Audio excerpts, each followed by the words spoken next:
General Haig, please. Hello? General Haig.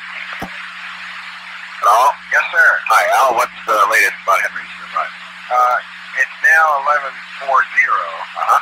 And I gather he went to the other place. Right. So that will get him here about in the last of this time.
What do you mean it's going to be legal? Is he civilian? Yeah.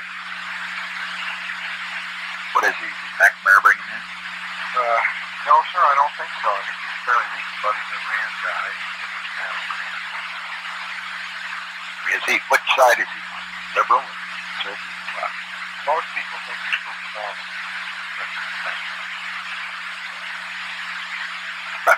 Rad, that's curious. Anyway, they got a mix.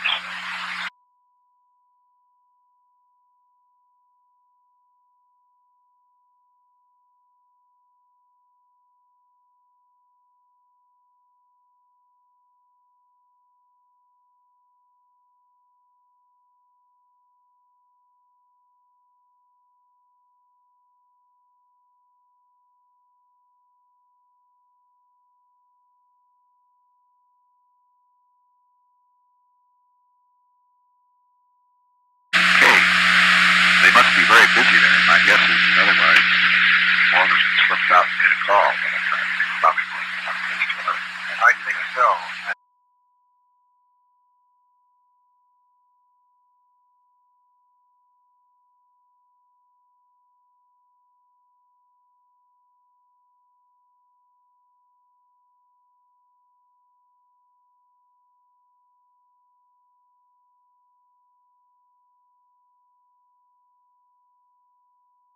Okay, fine. But so I think as far as the matter, since it's so late, that Yes, I think so. fine. Okay.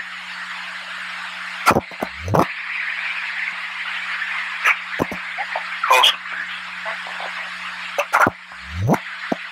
Hello? Good evening, Mr. President. Well, anything new today? Well, Pretty quiet. We had a few things happening today. So I reached out to Schultz Connally briefing on the Hill. They're going to come up there and do that this week. Yeah.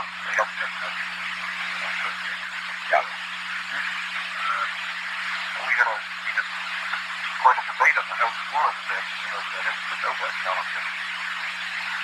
I didn't know if I didn't use the column. Well, that's the one I told you last week we were planning. Where the stolen consensus of the working papers. Oh, yeah.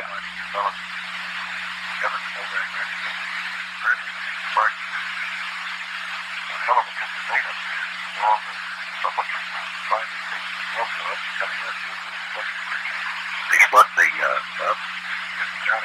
go to the Rangers and some of the Republican liberals in the House go to the terrible things that the Democrats do part of the party control. We got a little bit over the base. Well, it's good to have John Anderson meeting. Yes, liberal. Good. I would think you're pleased with that. Good. Good deal. That's got our attention. Say something like that, I'll just get a man. Yeah. Henry Cashin went up to last week and told him very very important. He went up to the front of the convention. Oh, yeah. So he was and he said there was about 600 up there that he spent 2 days advertising the leaders. But the sentiment that really taken quite a point, kind of the low point in the front end. Yeah. David Fagan. Both Brennan and the deputy Rockefeller go to the convention. In it, they critically defend the government. They both praise you and defended me. Yes. Rockefeller and praise you and the standing ovation. And Henry circulated with him at night. And that is very, very bullish report.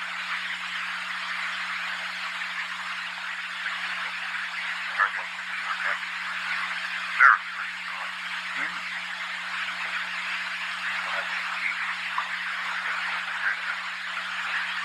The China thing worry him? Probably got it. No? Yeah. Not in New York, probably not. Or they're probably smart enough to see what it's all about. Pretty hard line there. The big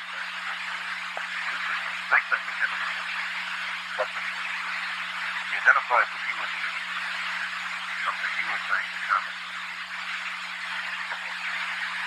Every one of us is told that, well, the president is the kind of man. That's good. That seems to be the thing that they all do. There's kind of the gutsy stuff. And the clear. That's right. I was very fascinated by this report. Because Major Fellows is one of his friends. Right?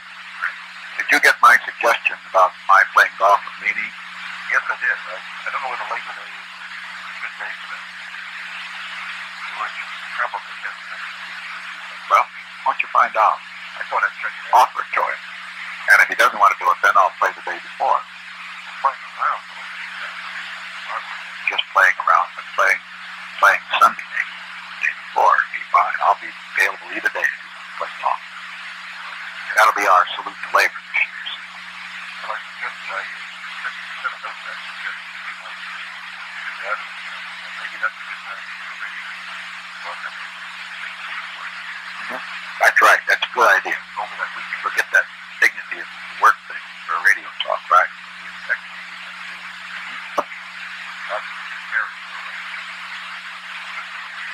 Sure. Very good idea. I also got the news that you're doing microphone. Well, it probably is all right. At least it shows that we doff our hats to them. Well, you'll be the first person to deliver one. At least they also, is that right? Yes, sir. Well, they ought to make a note of that. Also, one of them ought to, in his introduction or something, praise the president for the fact that he took their line on the school thing. That's right. Court overruled it. So, yeah, oh, absolutely. Oh, they'll do that. You know, there's 2 million members.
Yeah, I saw that. Yeah.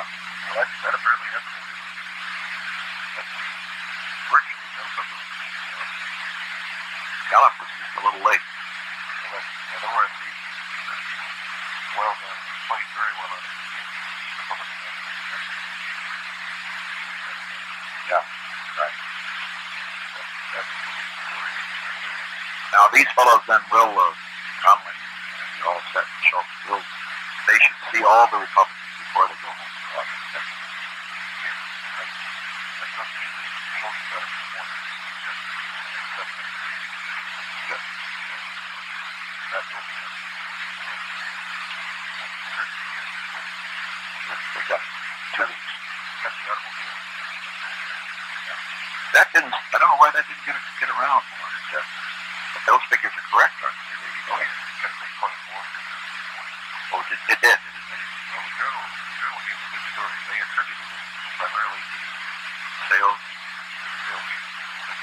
Emotional content. Caused it, but they don't understand what caused it. Contests or not, people don't buy unless they want to. Well, not for that increase. That's effective. So, no, I think the people that watch the economics really like that. And pay attention to what you think. It's very significant. It came a week before the Saturday. Also makes you wonder a little bit. That may have kicked it up a bit. Yep. Why did that? Just like the Republicans will be A little more. in any area, it's still a thing. Right. And negative. Yeah. We'll see how the last 10 days are showing some similar.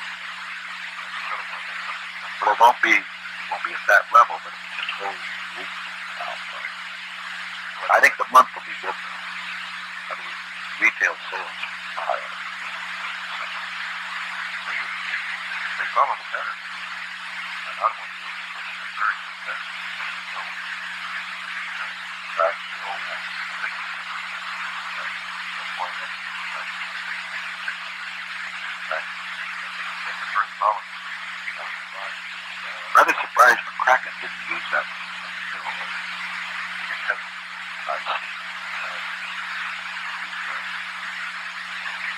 I see.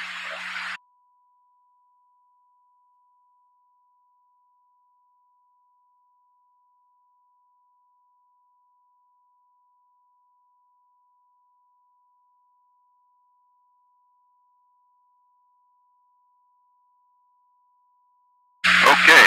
Well, good day's work. Okay. Bye.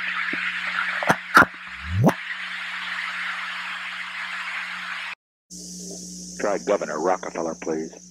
Thank you, sir. Governor? Hello? Mr. President, Governor Rockefeller is out to dinner at the Knickerbocker Hotel. Should be there now. Would you like me to try and reach him? Yes, I did. Oh, fine. Senator Marlow Cook. Yes, sir. Hello? Mr. President, Senator Marlow Cook is at lunch and expected about 2:30. Could I have him call you? Let's see. Where will I be at 2:30? Yeah, he can call me. Yes, sir. I'll leave word. Hello? Senator Marlow Cook, Mr. President. Hello? President. Hello? Mr. President. I didn't call you to twist your arm, but just to tell you not to get any older. Oh. One of my spies told me you just had a birthday. And lady. And, well, you don't sound like it. Oh, that's you don't good. Sound like you sound just as tough as ever. Oh, I want to tell you, we got up 5:30 yesterday morning to see the flight and got home late. And yeah? Oh, did you go down? Yes. Yeah.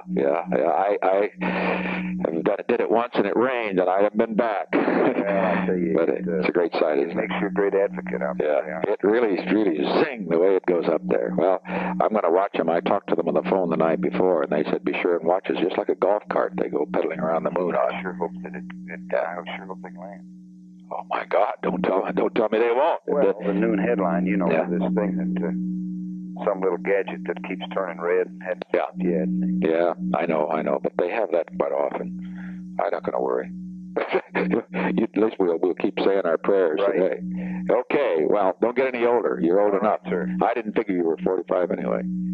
Let me tell you about this thing that we're debating on now. It seems like it's going downhill. Yeah, what's that? The Lockheed? Yeah. Yeah. Well, it seems like the longer I'm not sure the significance of the Stevenson Amendment. I voted for tabling it yesterday, and of course we failed. But I hope John doesn't keep it up too long so that we delay these votes.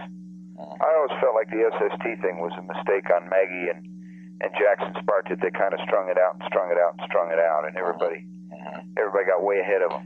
Yeah, that's true. The Lockheed thing, of course, Marlow, is so terribly important. Well, I don't have any problems with it. I would have had trouble with a Lockheed bill, but I don't have any trouble with what's there now. Yeah. Right. But I just, I get the feeling that every day it's kind of reported somebody else is going to say that it's bad or something else, and it seems to be getting into more trouble than it seems to be getting in good graces. But I hope we'll.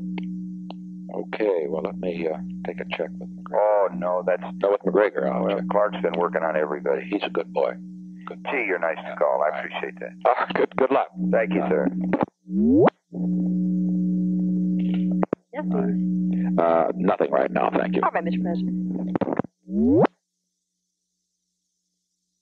Nothing right now, thank you. All right, Mr. President.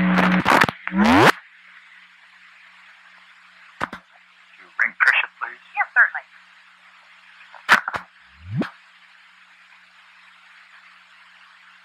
Yes. Colson? Yes. Oh. Yes, sir, Mr. President.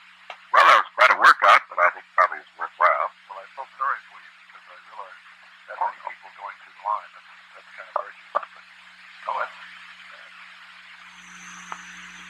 That's a tremendously influential group. I bet it was really quite representative. A lot of power there. so we tallied up the membership of their various associations.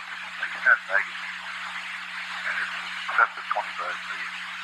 Just taking those pictures, you know that at least 50% of the media is covered. Maybe higher than that. But that's an awful lot of coverage. It's good kind of coverage. Right? That's great.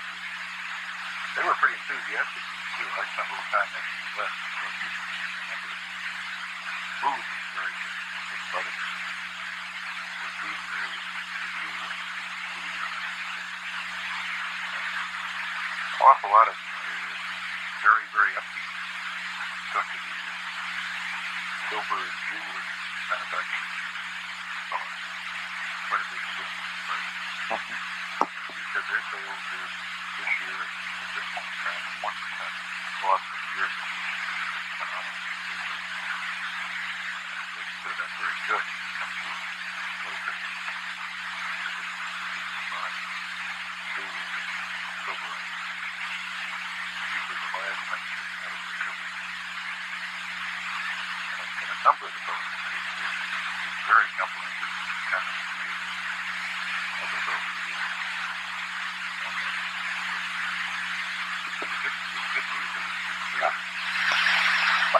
I must say a great number of them were the influence of China. Did you get a lot of comments? Oh, yeah. I did. About a third. At least a third. Well, what's that? About a third.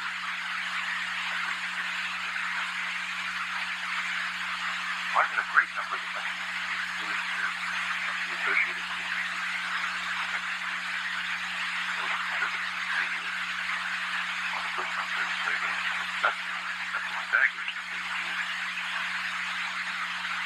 How did the briefing go?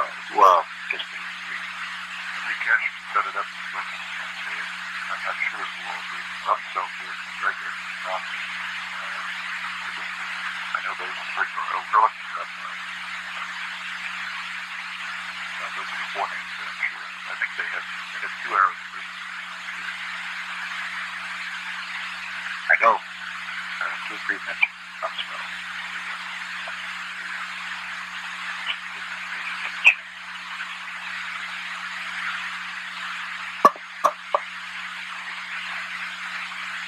didn't have anyone in the center. I don't know whether we did it. I probably should have just did the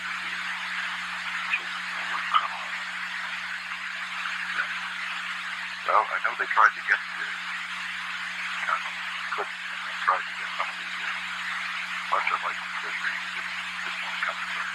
Oh, Johnny Walker didn't do it. Yeah, he did not do it. didn't. Just not much public thing. Not to do that. He was the one that was the one negative.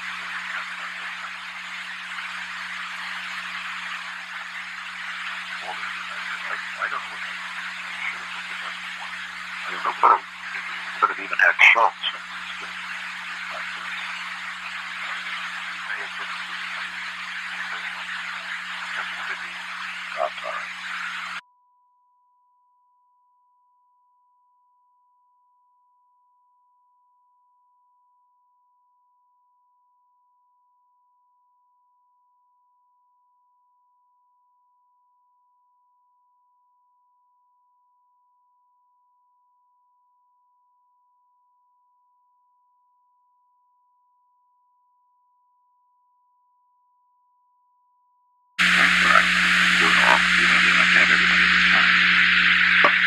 I know they did try to get done.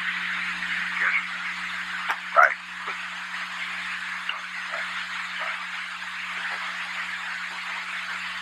Oh, he would. oh, yeah. It's tough. Nobody else over there really should go. I don't really want to so much the Treasury talking about it. So, that's what we need to do. I don't read too much. Schultz. He's fine. Well, he could be all right. Like I used to go to transcript questions we had very important. Well, we want to get, I think we can take Stan, Hutch, both of them can be Hutch, upbeat kind of guy. Stan, Hutch, and talk about, not about their particular, but about the economy. Talk up these things. This crowd was very, I was surprised. This crowd was very upbeat. No association, business, group. You have to always be the one to explain. Yeah. Because they have no doubt. They get so many people. These fellows were associated with an awful lot of things like that. They were bullish. Right. Because they really were very good. That's why they all said they were living in like it. Yeah, that never happened before, but that's a good move. You know, there's a hell of a lot of grip on that. Right, sure. They go very Months to come. they'll grip the transcript of the reading. This is that before you were 6 months. They will always use the picture. That's more fun. That's important. Right. We're going to get a good credit. I'm sorry that don't show the picture. Yeah, well, we really can't do it. No. Yeah, I told them that before. And incidentally, though, you get the thought that I think you don't have confidence in that. And not so You can get that done. That's the best man. And up to the national security. Crazy. What you can do. I'm sure it's not much to Look at you produced. sure. We'll be good enough for them. I'm going to let it be a good day. Close. I had asked them before we went to Europe, and they wouldn't come big enough. Yeah. There's no way you can stop this from time. When they get in there, they take a name. They consider themselves an old friend of yours. They've got some of the burns on it in the fire. Should be coming up on wires.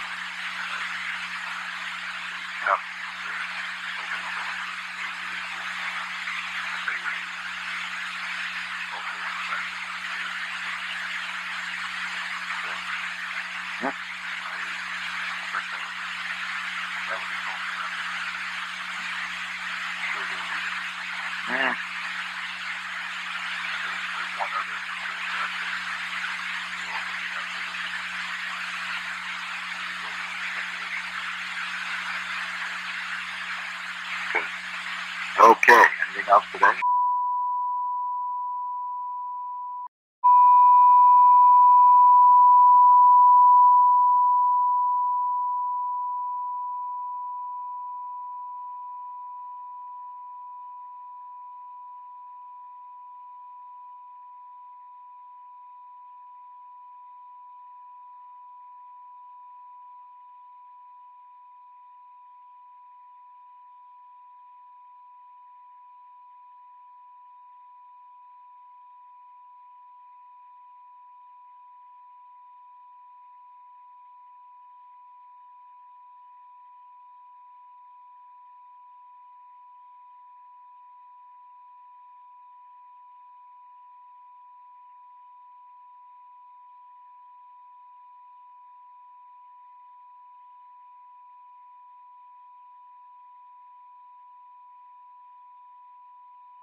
that really is instability. People are blind. That's the indicator of sensitive to this.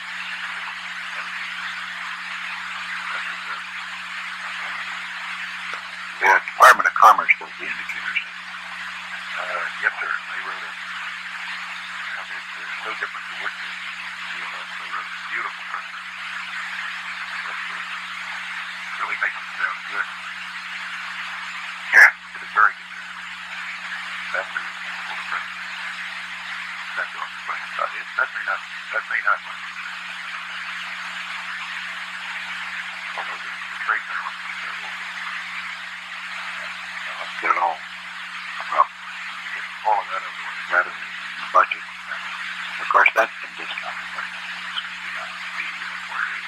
Well, actually, what they did was coming in tomorrow. He had predicted it would be 34 people. 34 days.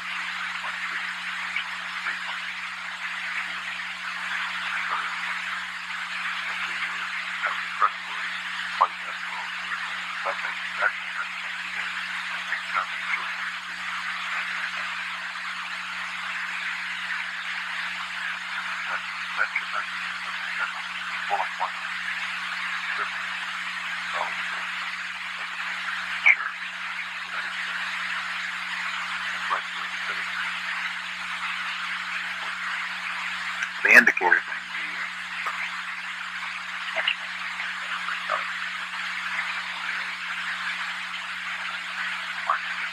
the flux kick up again now. I didn't see this. It's my. No, I don't think it's yeah. Well, not a great selling pressure. Not a buy. When you're in the typical summer building, it's always happy. Happens on so much. Found it like the gross national credit is justice the way we always provide it. So people are coming to pick it up and something. Hopefully a couple of days. I don't have to think it will be over the 19th. Yes, sir. Oh, it will be over 20th. For the second quarter. I thought it would go up. That'd be Friday. That's coming Friday. They're sure of that, although I don't think It will be higher. they're sure it'll be up because it's very strong on the meeting. So on balance, I think we may make Well, this summer is really our roughest time. We expect to get out. well, I think if we can get Connally indicated to the place out there and somebody to it and back up, get some of the other We'll get some stands, Hatchet. some areas we want. Yep, sure. Yep, Right. Connally, both kinds of children. Right. I agree with you. But He just well keep the game.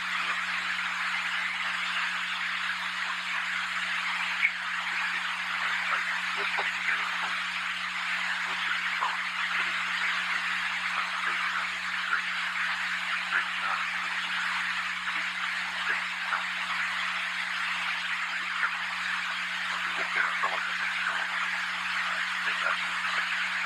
right. That's really all it takes. Just sort of a So we get the census. well. For one thing, it's certainly, I must say, if we hadn't had the China issue, we'd really be in trouble now. That at least is positive. Affects all of us. Well, I don't think The one in North didn't count on. we would be in trouble. Given everybody else continues to count. It's amazing the way that is not quiet at all. We get very involved in getting out there. Important to be something. Still find it when it's fine back in the conversation. Right.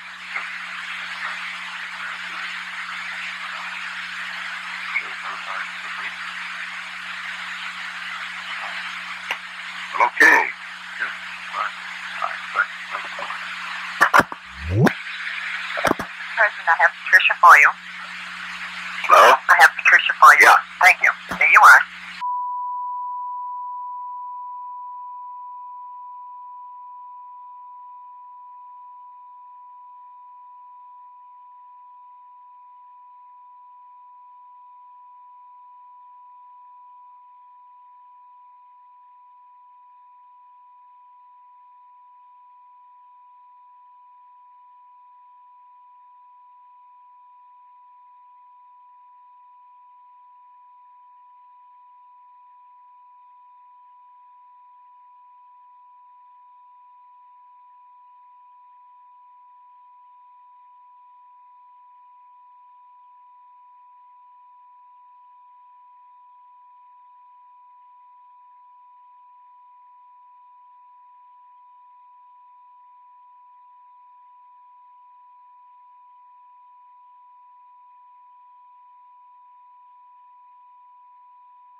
Miss Woods asking for you, Mr. Yeah. President. Thank you. There you are.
Yeah.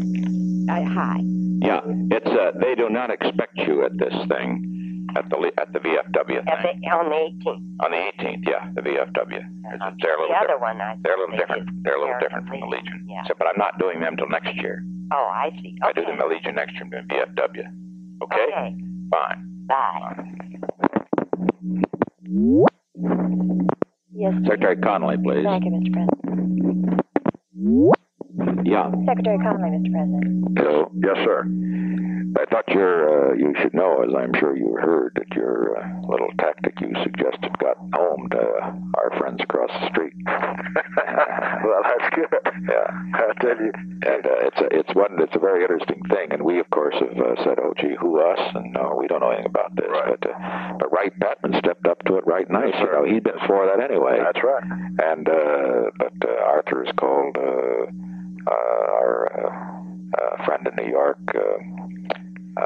And who's very close to us, indicated his concern, and he just been told that we feel that this is hurting us politically, and that otherwise, and so forth and so on. Well, he doesn't want to do that. He didn't dream that was the case, and so forth and so on. But I think that we've got his attention. Yep. Now we've, of course, Ziegler, all the rest of us are. I mean, I'm not saying a word, but he's just playing the view that this is something we know nothing about. But I thought you should know. Just play it, and then you can just play it dumb as hell too. Yeah, I will in the morning. I'm having breakfast with him, so right. I'll play. Yeah, I think you could just say, well, these things have been, these things are always kicking around, Arthur. But you never heard me mention it. Yeah. And isn't that the best way? Yeah, I think so. Well, whatever comes to your mind. No, I think that's fine. But in the meantime, don't let up on him. Oh no, don't understand. Yes, sir. Because he's we got to have some way to get him to say what. And if he says what can he do, you say just make one positive statement. He just ought to say that as far as this, about that there are some positive things happening, because there are some, as well as some things that are not. That's positive. right. Okay. George is on his way over there incidentally. I see. Schultz, you apparently called for him, and he was in the meeting, and I think he's headed toward your office. Oh, well, I didn't mean to call him out of a meeting. Well, we haven't started yet. We're meeting with all these senators over here. In the library at the mansion. Oh, you are? Oh, I'll send him back. Fine. No, don't hurry. Fine. Okay. Fine. I'm sorry. I didn't know you were in a meeting. Fine. No, we weren't. They just all having drinks. All right, fine. Okay. All right, great. Please. Secretary Rogers, please. Thank you. Hello. Secretary Rogers. Hello. Hello, Mr. President. I'm just thinking that the Vice President is really tender about the press, isn't he? He's really. Are you where you can talk? Yes, I am. Yeah. He was really depressed. Yeah. Well, damn it, he should be. Except Bill, he brought a lot of this on himself. I'm just sitting here talking with Bob Haldeman, and we looked at the situation, and here's really what happened. First of all, of course, it was a substantive trip as much as it could be, but he wanted to take it, but there wasn't a hell of a lot of substance in any of those places, but he wanted to take it, so that was fine. Second, he did the substance fine, but the point is that and I don't use myself as an example, but it shows you that anybody could do the same thing. When I took my trips in '53 and other times, they were substantive to the same extent his was, and then mean a hell of a lot less, actually, as a matter of fact. But the point was that I knew that we couldn't give any news out of the conversations, so I deliberately went out. Remember, he made the point that he wasn't going to go out and visit factories and shipyards and so forth. But he should. Yeah. He should, because that gives the press something to write about, meeting the people, good-willing, and all that sort of thing. So what we have to do is to react, say, well, it's substance, and therefore he's not going to do that. The third point, though, was this, that in addition to that, he aggravated the whole damn thing by not only refusing, we wouldn't talk to the press, but then he said he was too busy seeing people.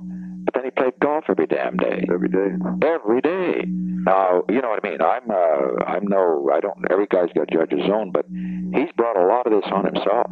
I just felt, and you can't blame the press for that statement about Africans, and Africans and the Americans and so forth. So, but I knew he was sensitive as hell, but I think Clement, he needs somebody who's giving him better advice. Damn well if you go and play golf 11 times on a trip like that, you can get away with it maybe once. Right. twice, but he played. Was it 11 times? 11 times. Well, you had 2 more than Haldeman had. He said 9. To 11. No, it is 11. That's right. No, this is 9 in Africa, I think, in the last since he reached there. And in most godforsaken places, they weren't even good golf courses. Well, I think you can get away with golf a couple of times. I think so too. But particularly if you play with on a weekend or something. Yeah. I played once with the foreign minister of Japan, and that made a big hit in Japan. Crazy stories all over the place about it. Look, I think it's actually good to do something. You know, something that shows, like, for example, I went to the Taj Mahal. Yeah. Well, what the hell? You got to go to the Taj Mahal. You know, it was a wonderful sightseeing experience. Well, actually, Mr. President, this trip was much too long anyway. The man shouldn't be out of the country 30 days. Well, he was gone 30 days, and particularly when he didn't have a hell of a lot to do. But believe me, as you know, we scraped like hell to try to find countries to go to, and it wasn't easy. I know it wasn't easy. But did you? I think we held his hand well enough. Yes, I think so. I really feel a little bit sorry for him. I do too, because he has gotten to bed. But I'll tell you what I think. Haldeman feels something. D says that he will not listen to his staff. Is that right? No, sir, he will not listen. It's that's really the case. Uh-huh. Yeah. Just a second. Let Bob tell you on the phone about this. Hi, Bob. Oh, we were just talking about the staff problem where he's got a couple guys on there who know something about the strategy of scheduling and all that. Uh-huh. And of course Bryce Harlow was with him the first part of the trip and spent a lot of time counseling him on how to go at this. But what he does is he listens to his Secret Service men over anybody else. Good. And they naturally, what they want him to do is stay in a cocoon someplace where nobody can shoot him. Yeah. And so he does. Well, it really is sort of too bad. I think this is was one that's going to be tough for him to make a comeback. Yep. Because it looked as if it was just sort of lazy. Yep. Well, the thing is, that even if he were going to play golf every day, if he had a guy scheduling him right, if he had stopped at an orphanage on the way to the golf course and patted some kids and said he was glad that U.S. foreign aid was helping to keep this orphanage going or some, and then went to the golf course, at least the press would have a story. The problem here is they programmed him in such a way that the traveling press had no story to write. So they had to make up some dirty thing and kick him in the balls every day, which they would have done anyway, but at least if they'd given him something, they would have had that to write too. Some of the golfing partners, he had friends from Baltimore and had Frank Sinatra come over to play golf with him, things like that. Yeah. Now, if you play with first place, I don't think it's a good idea to play very often. I mean, I think get away with it once. Oh, but he played with King Hassan. Now that's all right. That's fine. But you're right. Go to Portugal to play golf with Frank Sinatra is ridiculous. That type of thing. Well, you shouldn't play that much anyway. You can get away with it 2, 3 times, 4 times, but not 11. That's too much. It looks as if that's what you're doing. Yeah. That's more than Arnie Palmer does in a month's tour, probably. Yeah. It creates the wrong impression. Yeah. But and because he didn't say anything at all to the press, as you say, they had nothing to write about. He left a void, so they filled it. That's right. And they're bound to. I really felt sorry for him because he. Well, it is too bad, but he's a victim of his own. Yeah. He doesn't get a good guy who.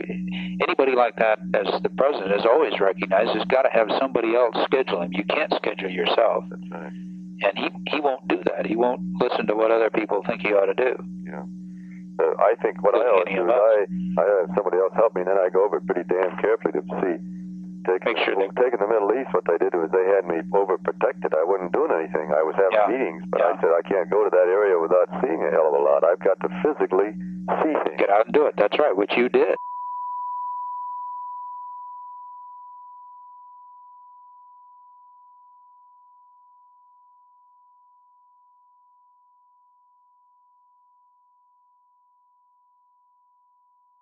Well, it's too bad, but he was very happy with the help he had. I mean, he didn't complain about, I mean, Henry had a man and I had a man. He thought they were both great, so it's too bad.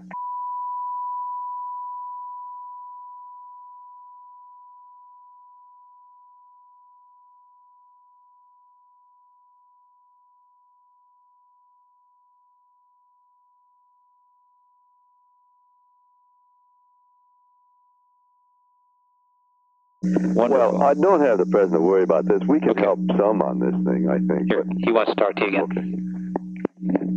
Yeah, I didn't want to burn you with it, except to say that to show you how the thing, his press really, we didn't want to say, has been terrible. You know, it's just been terrible, and I don't read it carefully, and neither of you. Well, you maybe have, but I read it very carefully, and it's terrible. And Bill, look, your trips, for Christ's sakes, they've been. Of course, you know how to handle the press, and you've had some more substance. But my point is, you've done a lot of public things too, and your wife did public things. Now, when Pat and I took our trip, you remember, well, of course, the Latin American trip was made news in any event, but they were all enormous successes. We just, despite the fact that, hell, I had as many enemies as Agnew, maybe more. That's right. You remember? I know. But, boy, we worked our butts off. We used to work 14 hours a day. You have to on these trips. And we used to go out, and we'd go to my God, I visited, you go to the USIA thing, you go to the University of Purdue and a research station.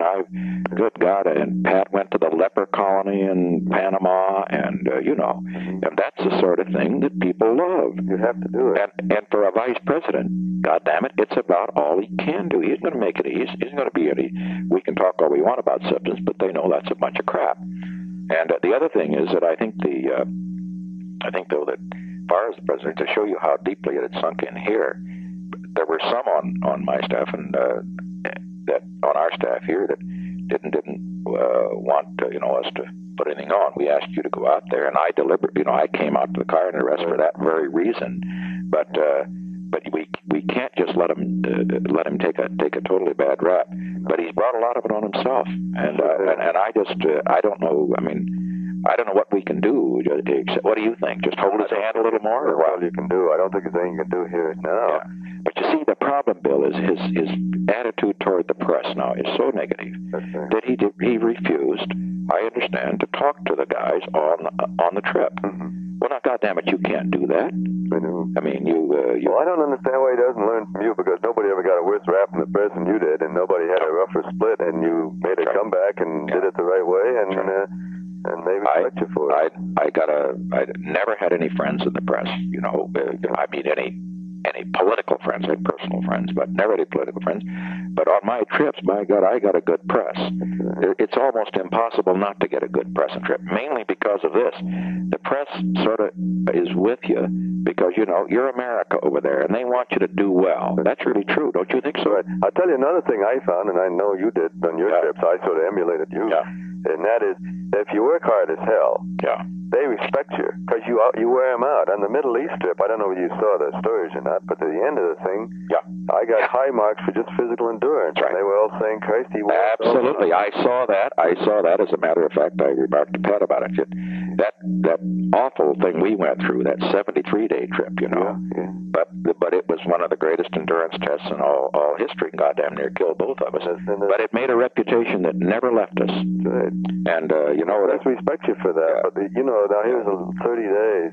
30 days. 30 some. And the golf, but not only the golf, but Jesus, a weekend here. And the thing is, Bob was just saying that this kind of a reputation will never leave him. It's awfully. Every time now he goes out to play golf, they're going to notice it. That's right. He could have played once or twice, but you can always take it out. But I just don't know. It's just goddamn stupidity, particularly Bill, when we were trying to help him by sending him on the trip. That's what irritates me. You know what I mean? Is that right? Did he really wanted to go himself? Huh? Oh, for Christ's sake, sir. He came in. He said, I'd like to take a trip, And this was not a particularly good time to go for a variety of reasons, I didn't want him running around over there. And he says, I'd like to go. And that's why we sent him to Korea, I says, well, we got to find some place, so that's why the Korean thing came up. No, he wanted to take the trip. Actually, the way it all grew up, he wanted to go to Greece.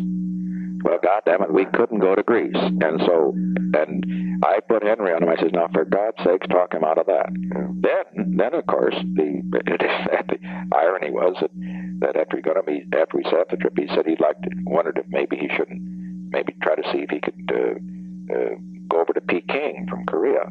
Well, hell, that's ridiculous. But that's all right. I understand everybody's interest in doing that. But the whole thing was his idea. And then we went to work, and your people helped. Yeah, I thought it was all right for him to go back to Korea because he had a good rapport with Park. And we picked countries where it was useful, that he hadn't been before.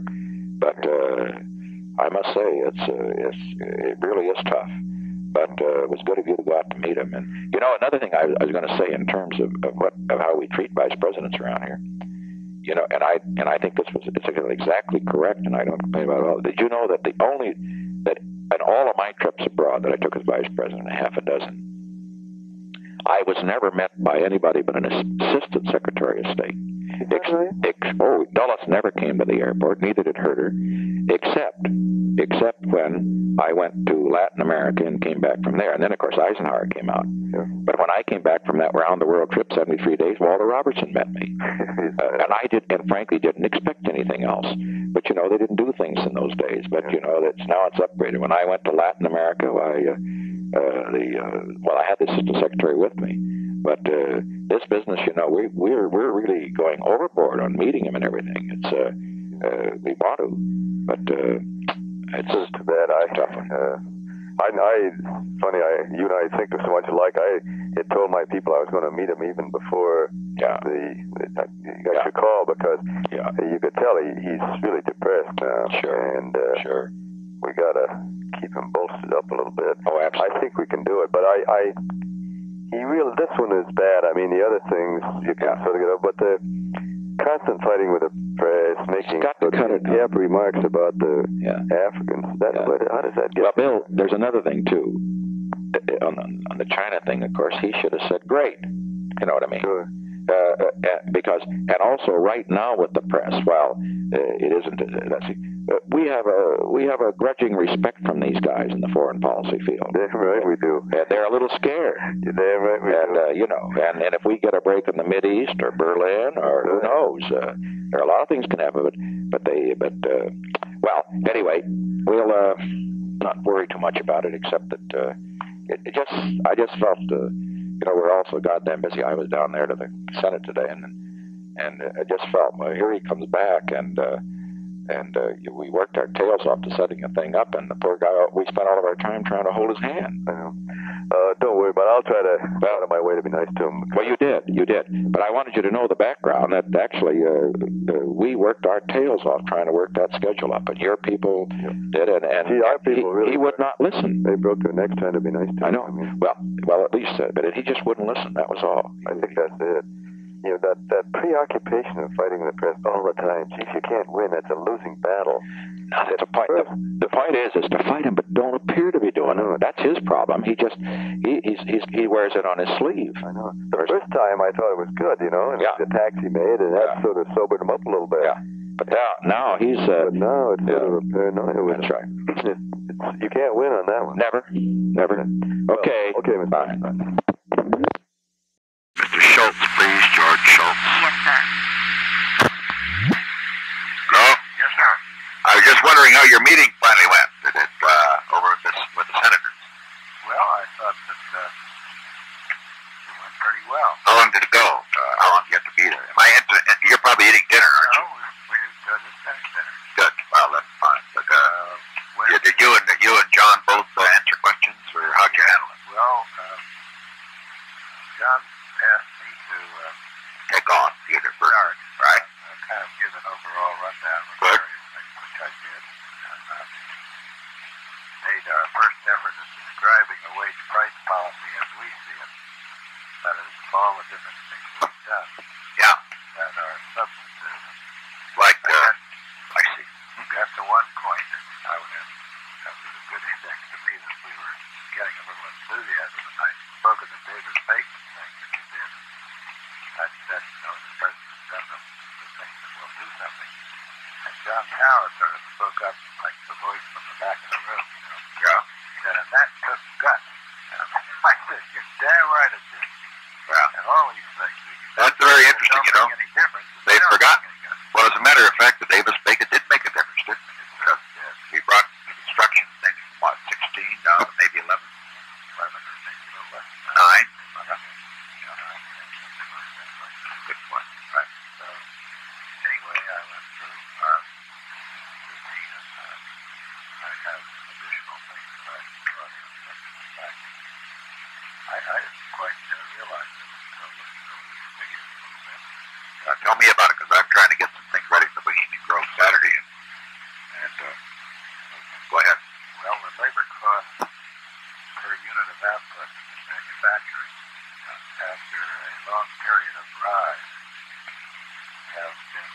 unusually stable in the first 6 months of the year.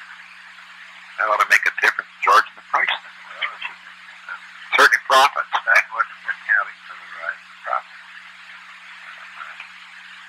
We haven't got the second quarter productivity figures yet, but they will be as strong as the first quarter, but they'll be pretty good. We'll see what the overall picture looks like. Anyway, I kind of gave that, tried to emphasize the fact that there are problems, but... Did you get the retail sales and automobiles and things like that? Very hard. Good. Got a little booklet of stuff. Good. Passed out as Milton Friedman bringing up Good. Good. a number of other items. And then after I got through, John got up and he gave it a good punch. He talked about some of the politics of it. Did he? Yeah. And talked about how y'all ought to support your president and so on. And gave him a pretty good uplift. And then we had a few questions. That was a good thing for him to do, though, wasn't it? So, coming from him. I don't know how John felt about it. I thought that it was a pretty good team kind of a performance. Good. Well, you were... things I do a little different than he does. Right. I think we managed to wrap them up fairly well. Good. But I haven't heard anything from about McGregor and well, I'm sure. And I'll be interested to hear how. But in any event, the main thing is that you get away from this thing. The McCracken apparently has not done very well. And we just got to get the positive line across. There's a hell of a lot of positive things, George. And you mentioned, of course, the international thing. I'm still not ready to run for the hills on that. We've got to take a goddamn hard look before. I mean, we're prepared to do things, but I don't think we ought to try to do it this weekend. That's my point. Well, we need to think it through very carefully. It's an expensive step. And those things that John and Bob Haldeman on Monday evening session. The move that's proposed is the sort of thing that's near and dear to the heart of a free market economist like me. But it also has a tremendous impact on the devaluation of the dollar. Yeah, well, the idea of whether you want to be in that position, the idea of defeat, you've given up. But there are ways in which it can be turned to our advantage. But it's a very, very big step, and I think we should have a careful, searching, thorough analysis of the problem. And also see whether we can't do something like close and go one and other things. I temporize more. I don't think it's all that bad. Somewhere there, I'm not following you, but I think I've noticed that these international monetary people, and even back in the islands, they tend to panic. Because it's their deal. And they say, oh boy, this is the biggest thing in the world. Well, this is the biggest thing. We do have a real problem, though. Our gold supply is dwindling, and various obligations we have out to be described. It's down below 10 billion. It's down at 9 billion. I know the balance. That the trade balance for the first time is now negative. And there's some systematic reasons for that. It has to do with a lot of factors, but the fact is it's an index of the relative expansion of our economy compared with the economies of other countries in the world, which are slowing in their rate of expansion or declining. And when that happens, when we're expanding strongly, we tend to draw goods into our market. Right, we tend to import. In other words, when you're depressing, then it goes the other way. But when you're expanding, it goes just I see. So there's that factor. But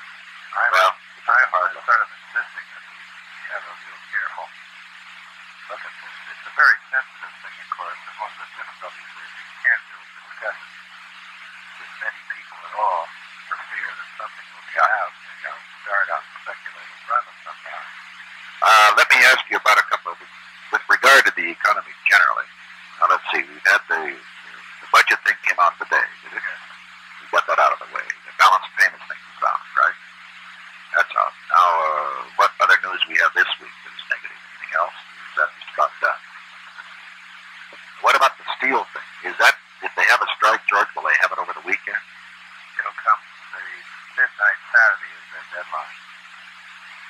Right now, the party seems to be pretty far apart, somewhat to my surprise. Is there anything we can do? Should we do? Well, I'll check in with them again tomorrow. And if there needs to be something done. On the other hand, the steel strike, while it could be a depressant, it won't have near the impact of the automobile strike. No, it won't. They will be closing down on a physical production basis. It's going to be low anyway. But nevertheless, there's sort of a psychology about a big steel strike. Lots of people involved. And to avoid, I think. What do you? On the briefing, one thing that I didn't realize when you and I and John discussed this that day, I don't know whether you did or not, John Connally did a briefing of all the House members at a breakfast about 2 weeks ago. So there's a question of whether or not we should do it again. No. He did that. I discovered also that Jaffe did a briefing for them on their regular House breakfast. Well, that's on drugs, and out of the 180 or whatever it is, only 20 showed up on the topic as sexy as that. Maybe we should do the House thing after the recess. I'm just thinking of how they're going to act when they go. Maybe we just pick some key spokesman type leaders and get them down to the briefing. Maybe that's the best thing. Rather than taking the whole group, they're just the mass. Get the guys that are really going to speak out. Have a selected group of real movers and shakers. Say, look here, boys, let's get off the defensive on this and start attacking the other guys a little bit. Because there's particularly as we go into next week we'll start to have some better news, like the retail sales comes out next week. That'll be good. Can't be bad anyway, right? Well, that's that way to be. Yeah. But all the numbers up to this point, this month, the auto sales being our retail sales for July ought to be good. You're going to be leaving Friday late. 6 o'clock. When will you be back? I'll be back Monday night. Monday afternoon. I will explore with the steel people. If there's any... Well, if necessary, I'll come back... bringing them over on Friday morning or something like well, that. Either, or as a matter of fact, I'll go out and do the Grove and come back and do them Sunday. I mean, if you want to really put the heat to them, I'll do it. And I really think that we should not have a strike. I just feel that. Hell, let them have a settlement. Let it be you know damn well they're going to have a settlement in the end. If they have a strike, it isn't going to be for much less money than if they don't have one. You agree or not? Well, I think we're going to wind up with that aluminum can settlement no matter what. One of the companies that is not part of the general bargaining has already put that on the table.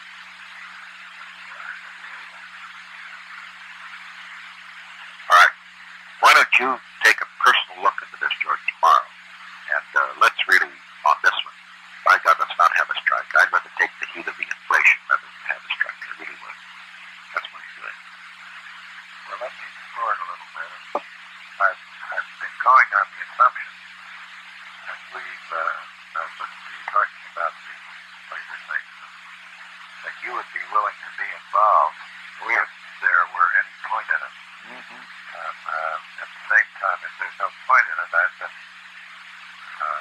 I don't want to do it away from fruitless things that just bring people in and that makes you look helpless if you bring them in and then nothing happens. So I don't want to stay away from that. Don't want to be helpless. But maybe you just got to have a confidential talk with the steel leadership and see what the hell are they going to do. Maybe do you think they want a strike? I don't believe they do. No. I mean, management. I don't really think so, although you could argue that there are these big inventories and they're going to close their mills anyway for a while. And they just as soon have the workers out on strike and off on unemployment compensation, which in the long run they have to finance. So I suppose there's a line of reason there. But I really think that a strike disrupts the industry and disrupts their ability to supply customers promptly and fight for imports closed, and they just stay away from that.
about the meeting with the senators, Jack Miller, President. What'd you say? Well, he just started asking questions about wage prices before John was question at the time, and John gave him a good lecture about how it works. So on. But Arthur's managed to get that on everybody's mind. We could get actually, we could even get Arthur sometime, either over the weekend. He could just say something positive, just one thing positive. That would have a hell of an effect. Yeah. Maybe he could say it based on retail sales. That comes out on Monday. See, next time Arthur has some kind of statement. We must know what the numbers. When will we get? When do we learn what that number is going to be? I'm not certain of that, but I'll check that first thing before I get. All right, good. Okay. On the rail strike, yeah. The way we're playing that is we're letting it go. The impact is concentrated. It's interesting, a lot of stuff is being carried by truck. Even the truck lines are running the trains, super lines. And the lines and market trucks are running with a free hand. That is, they don't have the work rules hanging over their head. And their productivity is up by about 20%. Just like that. So, trying to get a little bit of publicity out about that fact, but there's a measure of inefficiency involved here. But we will probably want to stay with this through the weekend. Or in that vicinity. And if we don't get there, then I'm afraid we'll have to go to Congress again. Because I didn't expect to let it progress much further. Let's go to it and do it dramatically on Monday. Right after that. Okay. Bye.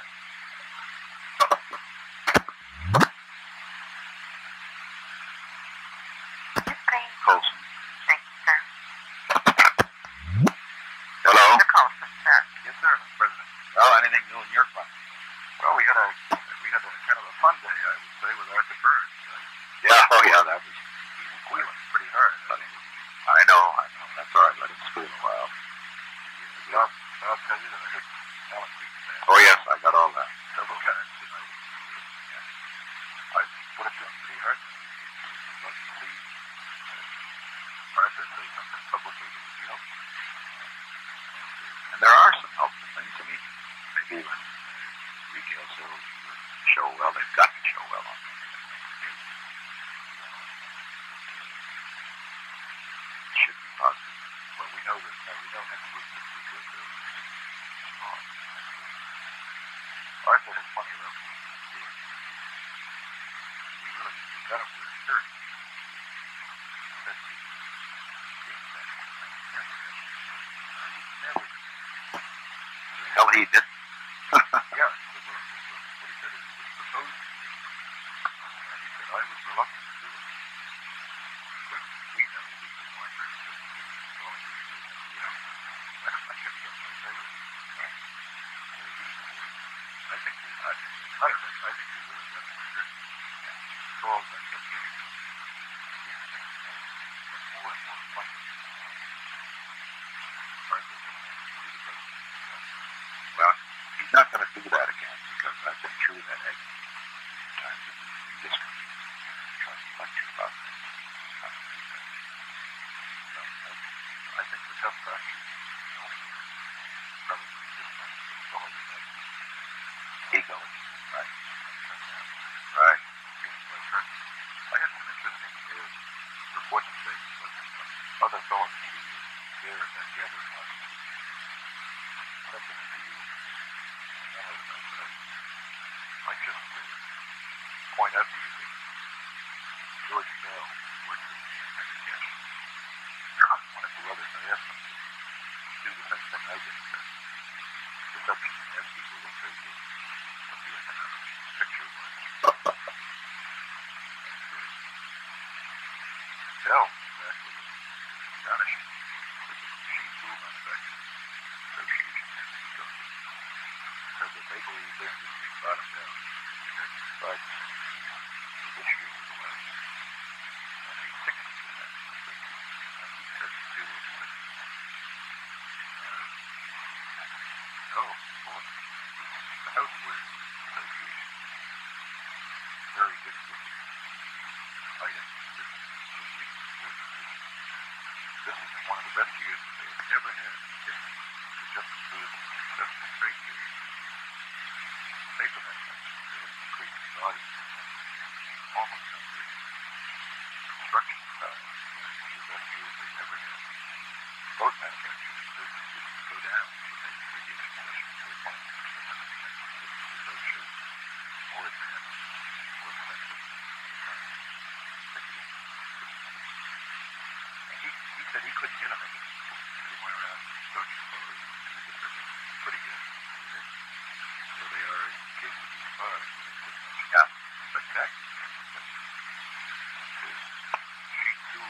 There may be more, there could be more strength in the thing here. It's just a question. International. But Arthur said more effective than anybody else. Yes, he is.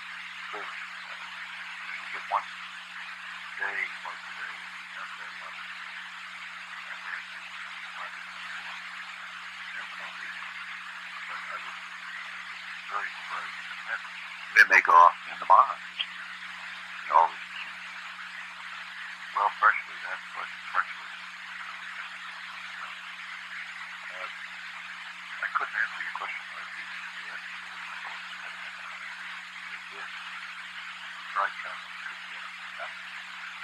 Ended up with a fellow who just cracked it. Oh, God. I know scheduling people didn't know. Oh, God. That's right. But he did a good job. Did he? Oh, good. And according to the people who were there, I checked with them. I had a step security or something. I called the boy. Never put him on again. Just came down. We went through everybody else. Ended up with him, and he was damn good. Witty, pretty upbeat, and received it. Well, well, don't use them again, though. That's just too much of a risk. Oh, But put stands on. Stands. Or Hutch. Or Maury should have done that. Yeah. He was the man. Absolutely. He was there circulating. That's all good. All right. But I did want you to know that at least they got him into the gave him good material. I'm following that. President Connally and each of the people that were sending a letter was related to economic information. Yeah. Good faction. Good. That'll be something to do. We'll all read it.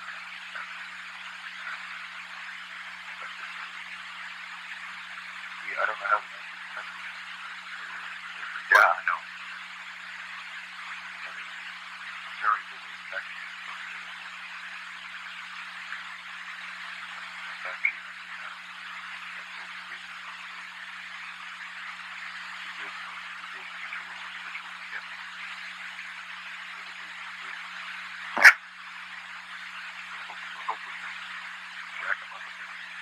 Okay. Those are the candidates. Those are the folks who expect you.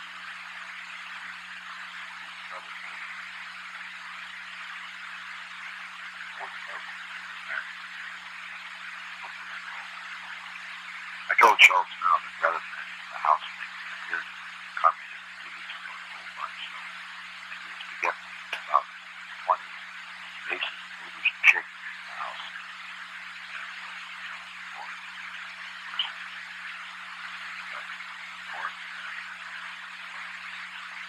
I think that's good. Most of them don't make much of it. Way. I think we'll treat it like it's absolutely. Really get the fact that they. And when you get it, you get a good retail sales thing. Send it down sort of on a basis of just a flash bulletin. Right? That'll hit them. One like that. Do it that way rather than with a huge mass of material. Like we're giving a little bit called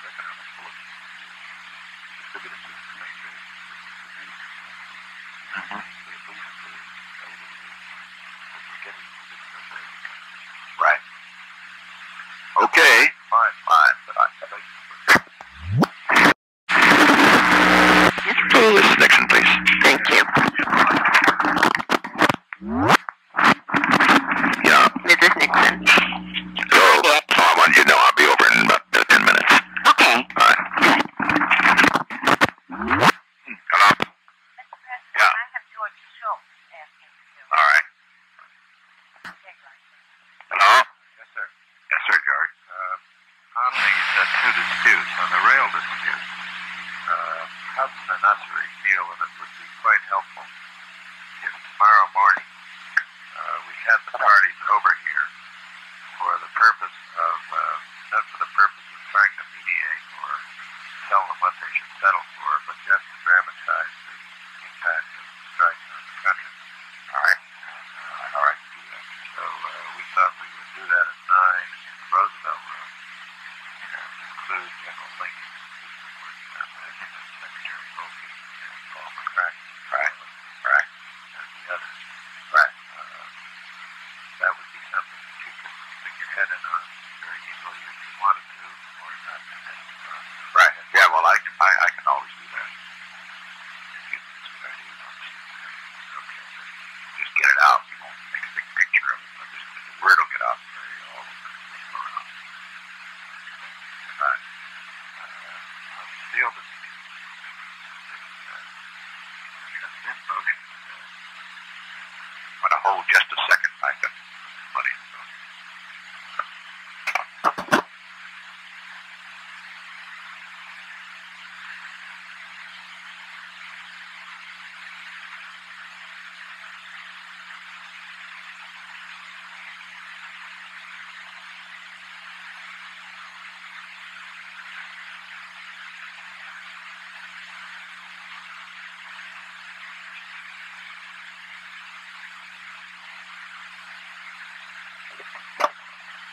Okay, go ahead. On the steel dispute, Kurt Kemp doesn't think it's timely to go into that at the White House level at this point.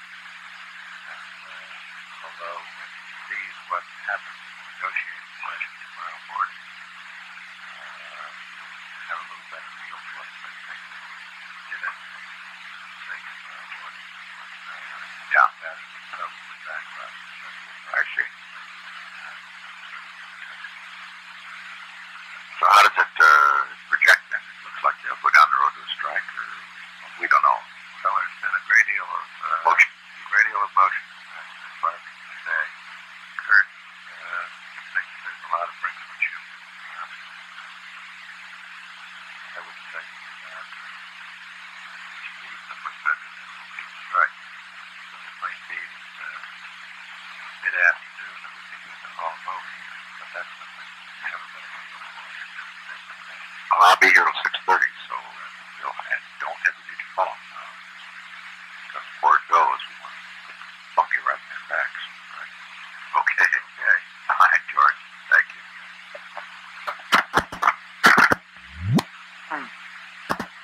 Colson, please. Hello. Mr. President, I find Mr. Colson is route home, so I got word that his residence called. And, Oh, that's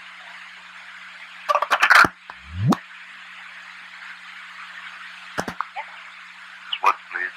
Thank you, sir. Mr. President, I have Mr. Colson for you now. All right. And I want to let you know Rosemary had gone out for the evening. She didn't answer at home. That's all right. You can let her go. I'll call her tomorrow. Okay. There's Mr. Colson, sir. Yes, sir, Mr. President. Well, I'm sorry you caught me trying to get home through the flood. Yeah, it really rained, yeah. Anything important today? I don't know how important, Mr. President. I did a little sampling of the senators who came to that briefing the other night, and got some interesting reactions. Percy, for example, said it was one of the best things he'd ever seen, the Connally Schultz briefing on the economy. Just wish you fellows could get this out around the country. He said, we don't have any economic problems in Illinois, and yet everybody's worried about it. And Baker thought it was helpful, although he had a similar comment. He said, we're really in pretty good shape down there, but everybody's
trouble in is talking about much else. He said, what do you think about the right-wing thing? It didn't bother him a bit. He said that that's how we got into the discussion. As a matter of fact, I asked him about that. He didn't really take that very seriously, that he knew where Bill Buckley was going to be. And that these fellows are trying to put a little pressure on us from the right. Yeah. That's the general consensus I get. That's good to have Hope seeing it. That's very good. Well, Hope was terribly enthusiastic and wants to do a book on it. He's that excited. Well, it really is worth a book, you know. Of course, this is when you compare it with the Cuban confrontation and the other, this is for the big marbles, and that's for the little marbles. Well, that's the kind of book he'd like to write. We spent a little time talking about it, and he's prepared to launch it and have it published within a couple of months after the trip, which could have a hell of a good impact next year. Good. I called CBS today and hit them on that report last night. Yeah, well, you know what I mean. We don't want them to get by giving us the cheap shots and then taking a good whang at us on the big shots, you know. Well, of course, what they did last night was kind of sad because they were the only network to really carry that superb coverage up in the Capitol. I think that's one of the best photos. CBS did. They not only carried it, they did something I haven't seen them do in years. They stopped the camera. You know, they had a still camera of that, still photo of that scene of you with that gal who was the little girl's crying, and just held on it for a moment. And Pierpoint narrated it and was very, very positive. Well, that helps. That may be more important than the economy. Who knows? Well, I've seen any number of that picture rerun today, and it's a spectacular shot. You know, that's a very warm, kind of an emotional thing that. It's something that Johnson never got, you know. No, the crowd reaching out to you and the quotes in the newspaper and on television of the girl. You know, apparently they talked to her afterwards. She keeps your picture in her bedroom, and is that right? Yeah. It was a marvelous little scene. Coming on the heels of China, and if you get the same kind of a reaction this weekend as I expect you will. Well, you can't tell. You get some mix, some not, but that's all right. There'll be a lot of positive stuff bound to be. But people reaching out for you like that, you're right. Johnson never got that. That's more the kind of charisma that you saw with Kennedy shots. Sure, they used to run it all the time with him and Eisenhower. But no, as I say, I blasted CBS today, and they apologized. Rather said he couldn't find anybody who would talk to him, which is a lot of baloney. And we know. He backed off, and he said that he'd be more careful and try to put it in focus. They're very well. Particularly, that gives you a chance to make them give us a good shot next Wednesday when the retail things come out. I thought I would use that as just that way.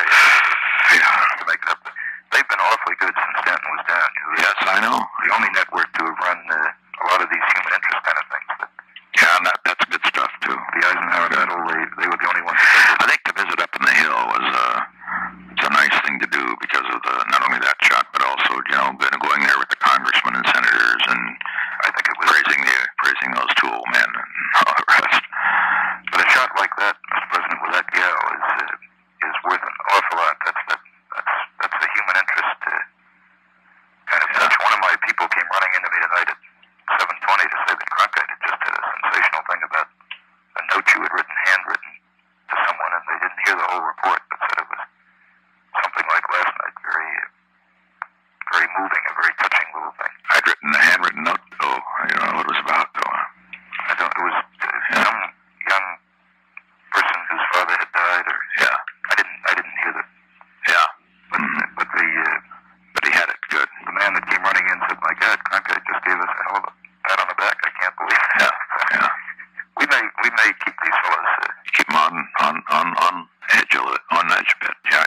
Well, they are, and they're very skittish. And of course, that committee, as you may know, is continuing to investigate other ways to stop CBS.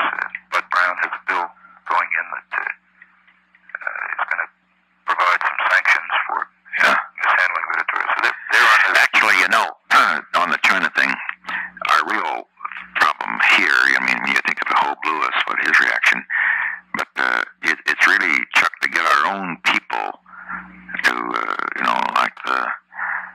everybody from the Towers to the Dominics to naturally Percy's all right, and people on this issue, but they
more surveying?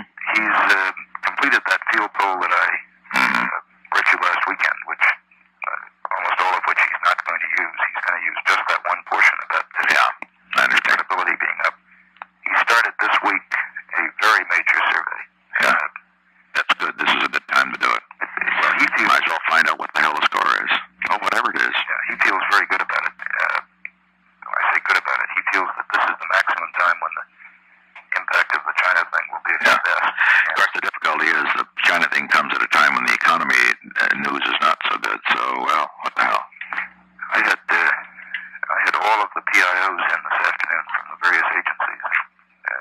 Just gave them a real tongue lashing. If you hear any grumbling back from it, we're just too goddamn defensive out in these cabinet departments. We got to get a little bit tough. And try. When Wright Patman makes a statement like he did yesterday that we're on the verge of another depression like 1929, God, no, for Christ's sake. Somebody has to stand up and kick him. Well, why didn't he say this in 1961, 1962, 1963, 1964, in which the average unemployment was higher than it is as of today? Just exactly what I told you. 5.7 then, 5.6 now. Now, what the hell are they talking about? That's right. Well, in the first two Kennedy years, hell, it was 6.7 the first year and 5.7 the next year. So well, that's right, and we have a much better story to tell. We've started the little reactions that we got from those associations that were in to see you Tuesday. We've started calling them and asking others what their business plans are. I told several people today about the economic fellows about the machine tool people. Sure. Yeah, that's a spectacular. That's what frankly, it's all psychological, and if we can get Burns now, we've got a lot of heat on him to just say one thing positive. That'll have a hell of an effect. Well, I had at least a half a dozen calls from Alan Greenspan today, who's been acting as our intermediary. Well, Alan's a solid fellow. He's very solid. He knows that Burns has gone overboard in this, doesn't he? Oh, completely. He concurs absolutely with us, and he is working hard on getting Arthur to make a statement. In fact, Alan may even write it. Good. He says that he doesn't think he'll do it right in the wake of the publicity, but no.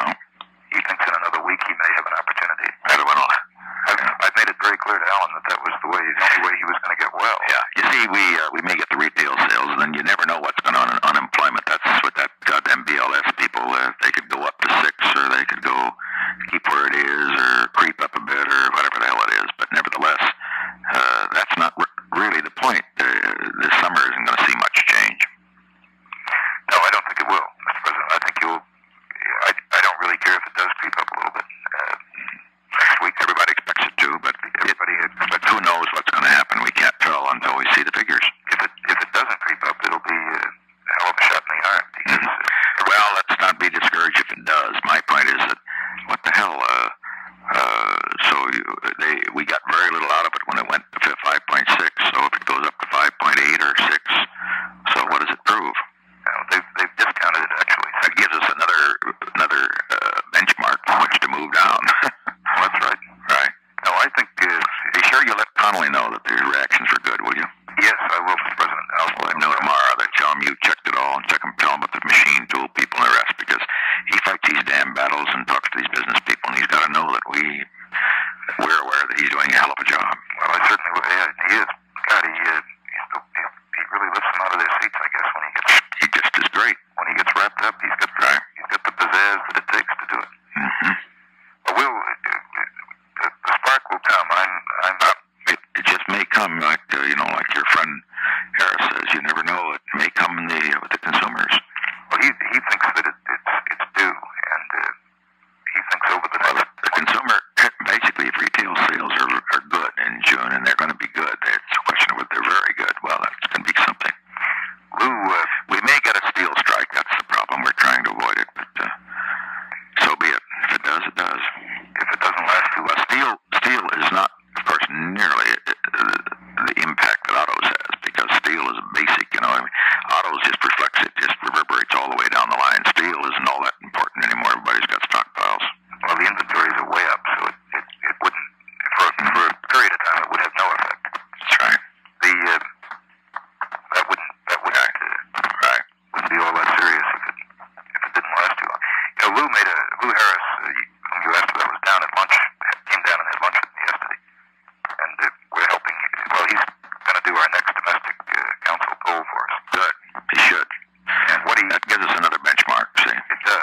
And also, you know, the questions, you know, we get different questions to ask for change. Right, exactly.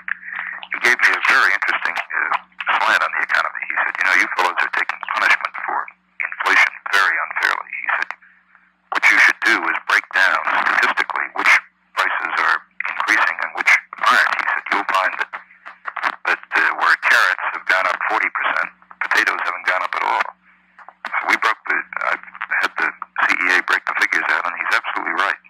Many of the basic commodities over the past year, the things that people really buy, sure, that they live on, they can do without carrots, but they got to have potatoes. What triggered his thinking about this was that article that we wrote and got McCracken to sign that was in the Washington Post yesterday. Actually, we'll see what food prices do this summer, but one thing we've got to watch, you know, where everybody's so concerned about getting farm prices up, and I'm not so damn concerned about that. Let the damn things, the difficulty is that, so you worry about agriculture. Well, if you worry about agriculture, there's a hell of a lot bigger market in consumers. Mm-hmm. And I'm just not going to push any farm prices up. Well, they haven't. They've actually, what we've had the last 2 months has been a catch-up. Sure.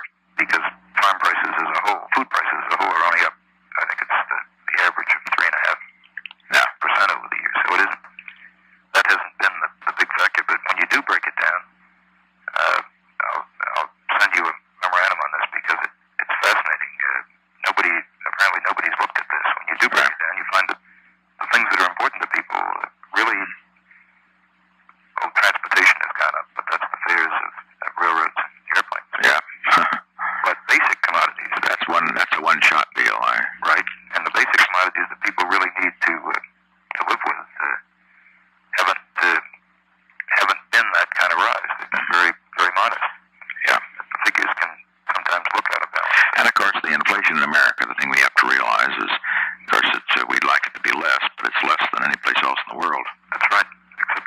Except any other major industrial country. Over the past year, that's right. That's right.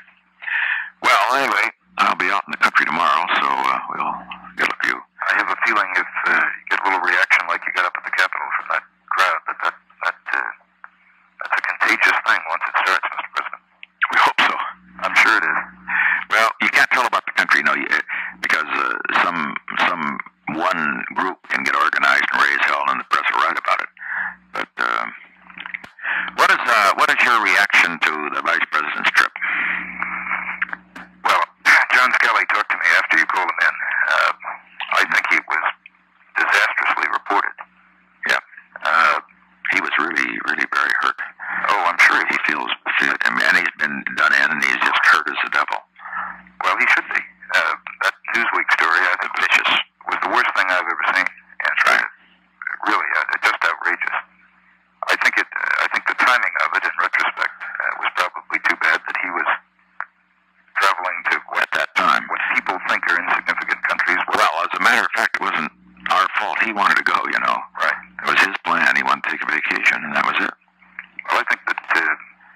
It'll work out. I don't think it hurts him with the constituency that he has. No. I really don't. Yeah, most of them are against what we're doing anyway. A lot of them are. In that sense, he's kind of a hard member to the right at the moment. Right. And in that sense, but he really got a bad deal, and got an awful bad rap. And we've all got to make it clear to him that we think he did, and play that goal right out down the line. Well, I agree, and Skelly thinks he did. Skelly felt the trip could have been, as I indicate, the timing was unfortunate. I mean, it was just the way fate has it. But he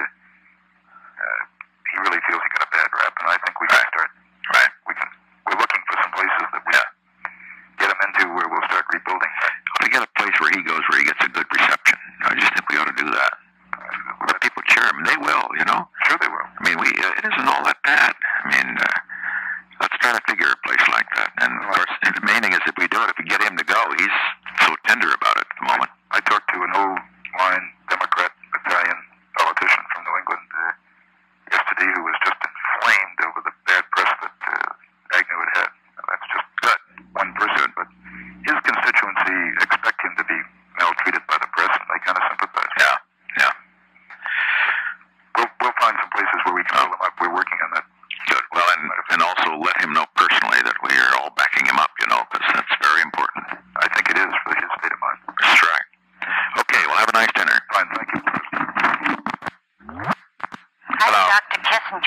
now, sir. Hello. There you are, Dr. Kissinger. Hello, Henry. Mr. Fred, where are you? In your office? Yeah. Want to come over to EOB? Right, I'll come right. Yeah. Please. Haldeman, please. Thank you. Hello. Yes, sir. Hi, Bob. I had an idea that I think may have some merit. Why don't we invite, if they can make it, Mitchell and Connally to go with us on this trip tomorrow? And my thought would be to have them go and go to the Grove and then have them spend the night there, you know. We can have, we'll arrange a caveman. I'm sure they could put them up there, see. They could go to the Grove, play, and then spend the night, and then come down to California Sunday, you see, and then go back with me and meet with Reagan, see. Okay, yeah, Burlington's planning to do that because he was supposed to be at the Grove this weekend anyway. Right. Well, but I think the Mitchell-Connally thing has great symbolic impact, particularly Mitchell. If he could go, I think it would be very important if he could go. Connally, if he's free to go. I don't know whether Connally may feel because of the international situation so far, he didn't want to be running around, but okay. But I think it'd be nice to invite him. But urge John to go. Right. And then, but I want him to. I don't want him to rush down to California with me. I think he should spend the night there. Don't you think, at the Grove? Saturday night, right? And go around and that night and have the dinner and all the other nice things while I take off. Okay. When they come down, okay? Let me Fine. check with them and see. Fine. Right. Yeah. Mr. Schultz, sir. Yeah. Mr. President. There you are. Yeah. Hello. Good morning, Mr. President. Yeah. We have Luna, the head of the United Transportation Union, Steve Ailes, the head of the American Railroad Association, and Jack Hiltz, the negotiator for the railroads here. And we're in the midst of describing the impact of the strike to them. I think it would make quite an impact if you were able to just come in and express your concern about the impact of the strike, your desire to see collective bargaining issues settled by collective bargaining and worked out by the private parties, and urge them to do that. Just how not to indicate that we have to do something if they don't do it, because they're... I wouldn't say that. Obviously we do, but I think that just expressing your concern and the fact that we're all watching the impact of this, and it is getting to the point where it's very damaging, and of course then you can just say, and other people here have reviewed that. Paul McCracken is here, Jim Hodson, Bill Ussery, Abe Lincoln. Yeah, I saw it. I got a memo on it, yeah.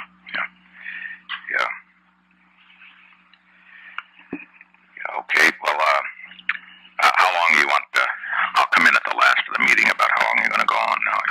Well, I think... or you want to come earlier, what do you think? No, I think if you came in about 9:30, that would be about right. Yeah. Okay. And I would just come in... we met in the cabinet room, and the labor and management people are seated on either side of your chair, which is empty, of course. Yeah. And I think it'd be good to have Ollie come in and take a picture, which could be released, and then just say your piece and leave. You don't want me to sit down? I probably better not sit down. Well, no, I think it would be good to sit down and let Ollie take a picture and while you're talking to them. Yeah. Okay, I'll be there about 9:30, 9:35. Okay. Fine.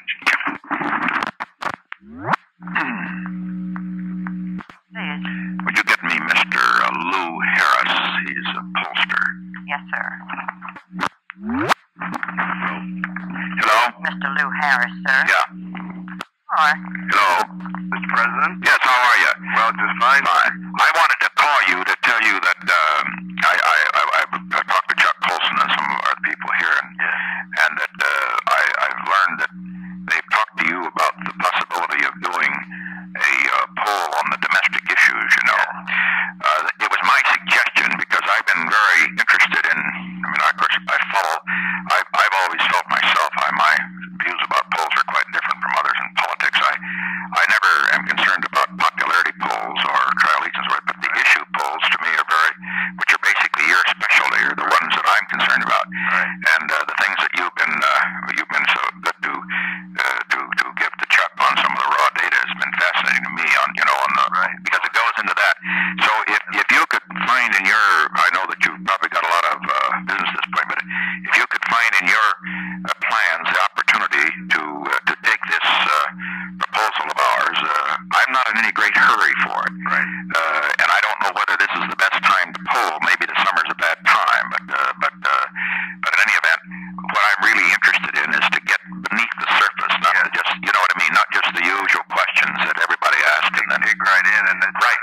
I really got turned on the other day talking with Chuck and Dr. Harper, and I've gone to work personally. This is one I want to put a lot of considerable amount of my own time into, because I think there's a mix here, Mr. President, of issues which is right in a way to handle it that I don't think anybody's quite got hold of. Yeah.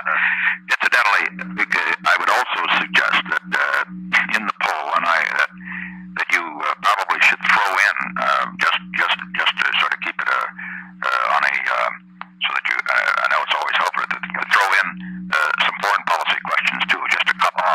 Because what I meant is that relates to it. I mean, you can't talk about people's attitudes toward the economy unless their feeling about the economy really is very greatly affected by whether they're depressed or optimistic about the world. I think. Do you agree, or do you? I do indeed. I agree. And you can't really ask both questions. Now, that of course you can work out with the staff, but don't hesitate to do that if you feel that will give us more information. I did wonder, because it was for the domestic council. Well, you can take it for the domestic. In taking it for the domestic council, I mean, you could, if only if you determine that it will relate to the other, you could throw in just. I'm not thinking of anything in depth, but just a couple, 3 questions on foreign policy, because I'm as I say, I am convinced that it has quite an effect. What I really want to get at here, Mr. President, is what really triggers people, opposed to the sort of lip service they give to a lot of things. Right. I think you're absolutely right. The relation of foreign policy, Vietnam, their hopes over this China thing, and so on, how that relates to their feeling of optimism about the economy. Correct. I think the two really do tie in very much together. And also, there's your delayed reactions. When did you think was the good time to get in the field with this? Is the summer? I think this might be a good time in terms of having the basis for formulating some things in the fall. I see. And I think there is a sense in this China policy of yours, some sense of buoyancy about the foreign policy side. Right. The economy, I have some things there I talked to Chuck about. I think one thing I don't know about the price of potatoes and carrots. I noticed that. The mix. I have a feeling that if you can kind of agree with people about, well, the price of lettuce is high and that's bad and we ought to really do something about it, but then if you notice that the price of this and this and this isn't that bad, it's a selective feeling, I think, they have. Right. And if they can, I think the problem stems really, if I might suggest, from economists who tend to always say it's all great or all terrible. Exactly. And I don't think the public feels either, The produce is very high, and things, meat, for example, I think has been pretty good. Right. But if you come in and say everything's great, they'll say, yeah, but gosh, what about the price of lettuce? Exactly. You're exactly right about that. But I want to do some real work in that area and see if we can't come up with something for you. Let me say, I find it a great pleasure to work with Chuck, and I want very much to be helpful to you. Well, I appreciate it. He's a good operator, and terrific. Yeah. I've appreciated your giving him some information on these things. With regard, of course, to the foreign policy thing, this basically is going to continue to be, well, of course, nobody can predict anything, but it's going to continue to be primarily upbeat, because there's more to come, as you can imagine. And so that's the reason that and that eventually tends to pull an economy. It can pull it down or it can pull it up. Yeah.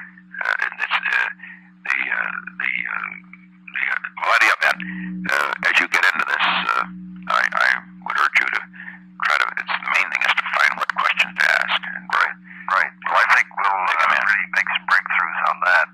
You, of course, can look at what we